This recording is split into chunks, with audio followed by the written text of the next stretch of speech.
say floats into the air. Floats. There we go. Hard time finding a left arm.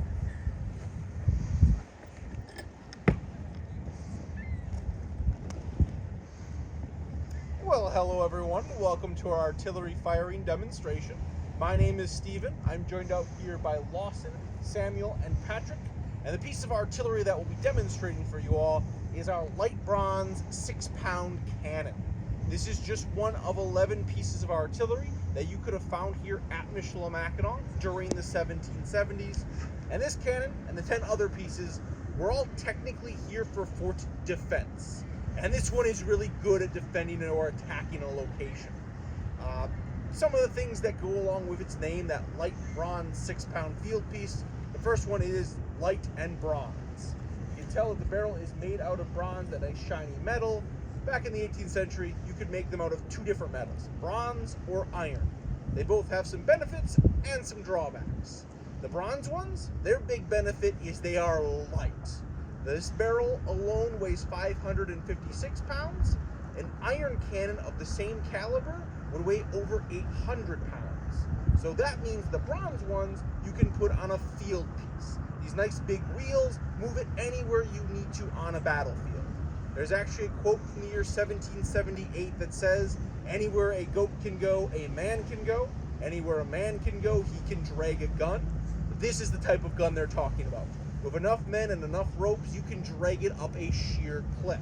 So it's highly mobile. It also has a good range to it. It can take a 6-pound iron cannonball, just a solid chunk of iron, and launch it up to 1 mile. If you look back behind me on the bridge, where the cables come down, there's that big cement wall. It's about 1 mile from us. Or if you've been downtown, the Starline ferry dock is also about 1 mile from this location. That's maximum range. At that distance, you're probably not going to hit much of anything, but it's good for warning shots. You're going to have to wait until the enemy gets about half that distance. At a half a mile, now you should be able to hit something the size of that blockhouse up there, with maybe 1 or 2 aiming shots to get the location down. If the enemy still doesn't get the hint and they keep coming closer to the fort, then instead of the round solid cannonball, you can load down what's known as case shot. It's a tin can packed full of maybe 75 iron small balls, and it turns this thing into a massive shotgun. It will clear out anything and anyone in front of it for 300 to 400 yards. That's about from where we are now to our lighthouse that's down the beach, and just nice cone of destruction. So it's very mobile, it's a very long range weapon, and it's very deadly on an 18th century battlefield. Back then, artillery is known as the king of battle, or the final argument of kings. It's a very good weapon. Here at Mackinac, though, they were historically never used as weapons because there was no one to shoot at. Even though we're talking about the 1770s, the era of the American Revolution, no one attacks this place during that time. The cannons are never fired in anger at anyone, but they were still being fired. And they're firing them off for 2 main reasons. The first one is for practice. Now we know they didn't get attacked. They didn't know that back then, so they had to be ready to use these things. And a full crew for a cannon this size would be over 12 members of the Royal Regiment of Artillery. Those would have been British soldiers dressed like I am in the royal blue coat rather than the red-coated infantry soldiers. The artilleryman would have to know geometry, trigonometry, physics, all the math and science that goes into actually hitting something with one of these guns. And if it takes over 12 of them to man just this one cannon, Mackinac should have had over 100 artillerymen for the artillery, but in fact they had the same number that you are currently looking at, 1. Sometimes they got lucky and had 2 artillery soldiers. Nowhere near what they need for just this cannon. So instead, the few that were here be training members of the 8th Regiment of Foot, these guys over here in the nice red coats, being how to load and fire the weapon, and then practicing. The second reason they're firing them off is what we're about to do for all of you, known as a salute charge. Run down the black powder, no cannonball, and just fire it off in celebration. Maybe welcoming native leaders who are here to negotiate, supply canoes arriving this time of year in the spring, bringing much needed supplies, They're greeted with blasts from the canoe or the cannons, and they'd also fire it off for holidays. Holidays such as the 4th of June, King George's birthday. But since it's not King George's birthday, we're actually going to be celebrating. Today is our opening day, and this is the first time we've fired the cannon this year. So we'll see how this goes. We're going to go through one of those training processes. I'm going to run these guys through it. We'll see how rusty we are from a winter of not firing it, but we get to learn together. Attachment, take care. Prepare for action.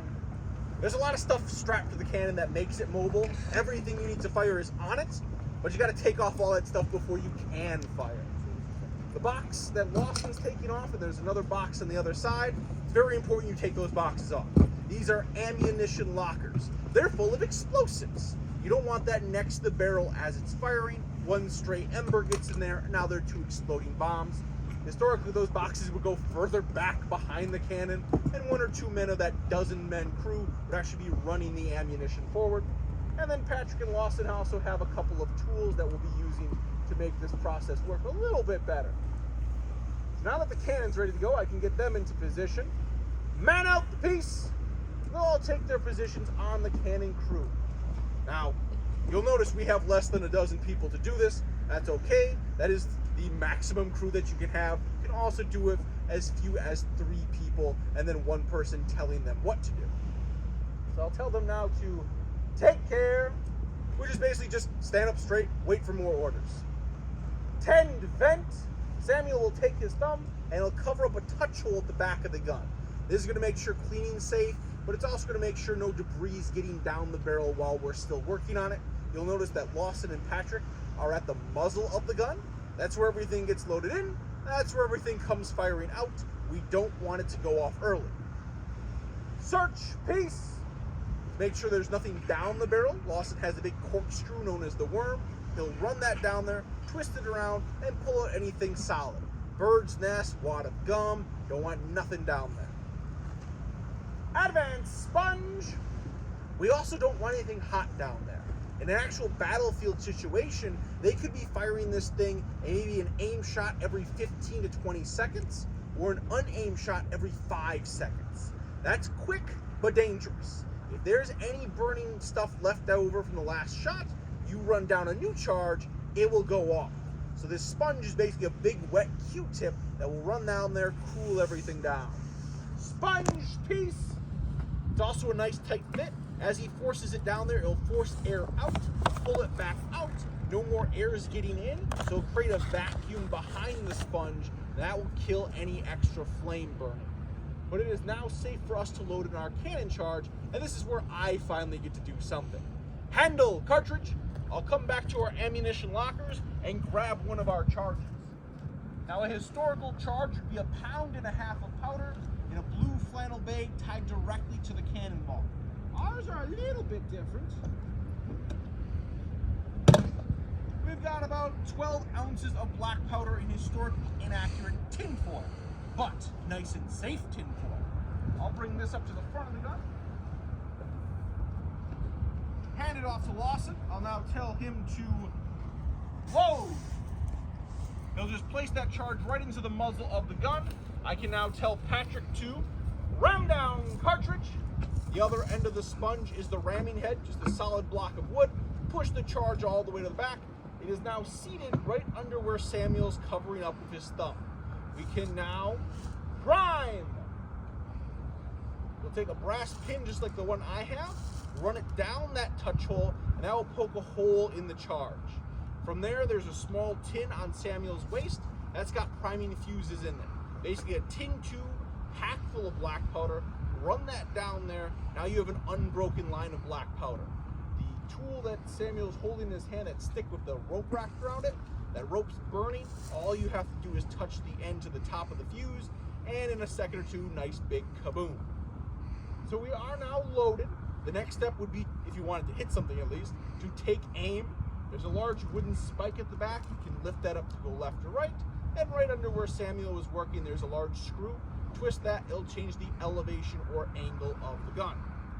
We are just about ready to fire. I do want to warn you all though, this is a cannon. It can be quite loud. I'm going to cheat and use foam earpieces. Your fingertips work well if you so choose. Once I get these in, we only have 2 more commands to fire. And I've got to go to the other side real quick.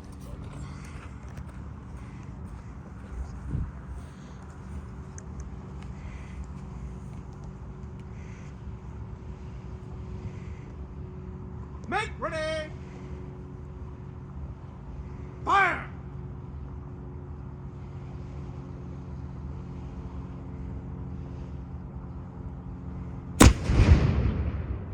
God save the king! Secure the peace!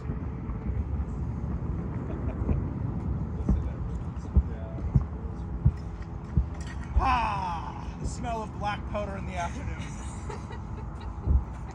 So there you have our artillery firing demonstration. I do hope you enjoyed it. If you guys have any questions, feel free to stick around. We're going to actually do the fun process of cleaning it now.